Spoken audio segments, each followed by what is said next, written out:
杨老师，哎，今天来讲一下你的唢呐小课堂。今天是5月20。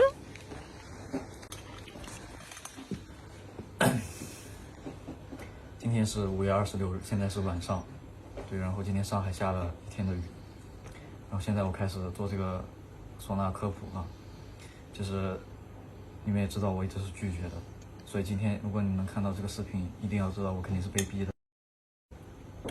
好，下面我们来讲一讲这个唢呐有几个孔啊？我带大家数一下，来1个、2个、3个、4个、5个、6个、7个，对，所以说唢呐是8个孔啊，因为它后面还有1个孔，对。那跟竖笛不就差不多吗？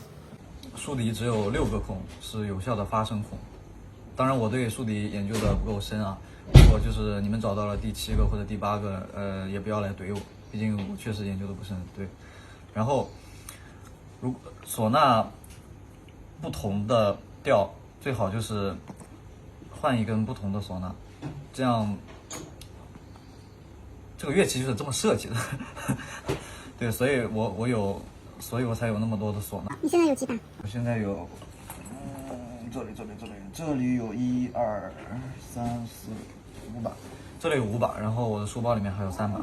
并不是说一把唢呐就没有办法演奏其他调的音阶也是可以的，有不同的指法，只是你如果用同一个调的唢呐演奏那个调的音阶的话，会比较顺，比较舒服。对。然后关于这个碗儿颜色的区别，金色啊、银色啊，或者大家从网上还能看到有不同颜色的，它们的区别呢就是没有区别，对，它们的区别呢就是颜色不一样，对，然后那你可以把它刷成彩色的吗？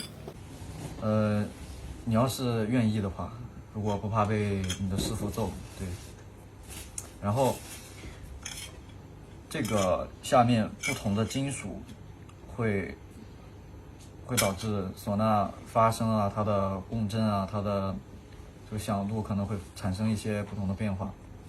对，但是我也没有研究过，我也不知道什么金属具体最好，能让唢呐的发声效果最好。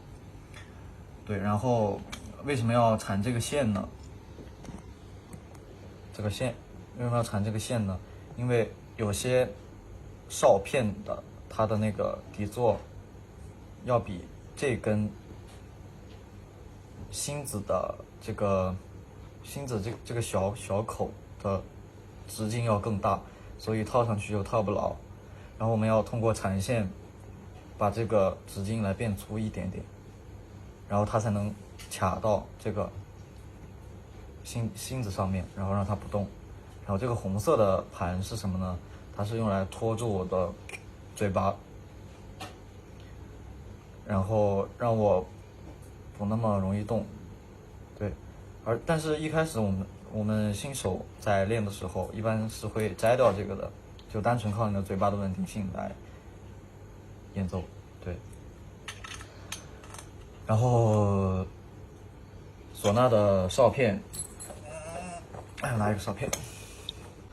唢呐的哨片是芦苇做的，然后下面是铜丝，然后根据调的不同，然后会有不同大小的哨片，像这个就比这个要小一点。那我们来对比一下吧。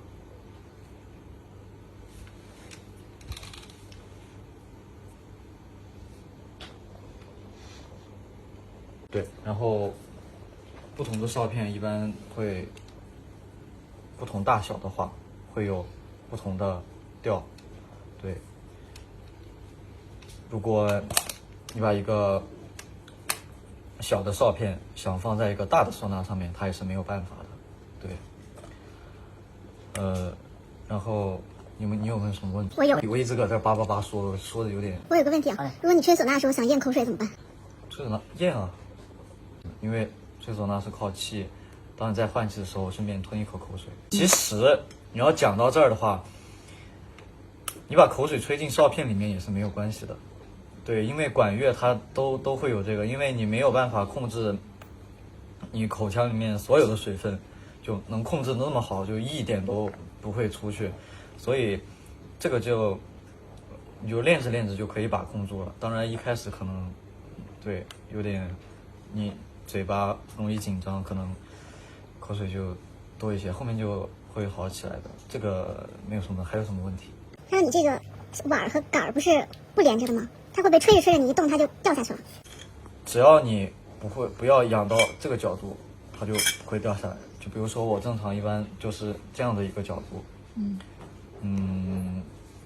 ，90度往下一点点，70度吧，70度，不要到这，因为到这里的话就是这样了，然后你的碗口会对着观众，然后就有可能会挡掉你的脸，然后稍微低一点点，对，因为你要说掉的话，这样肯定是会掉的，而且它会挡到你的音孔，对，所以这是我之前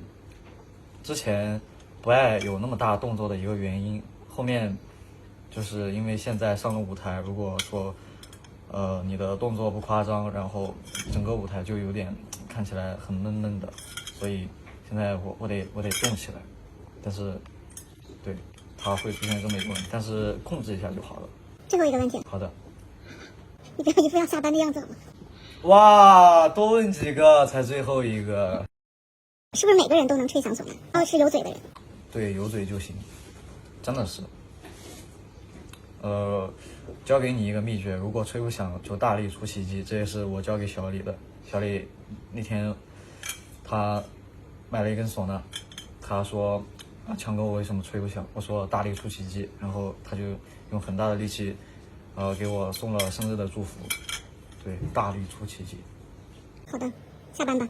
然后今天的唢呐科普就到这里了，然后记得每人交钱，这节课一人交5块，对，就这样，拜拜，结束。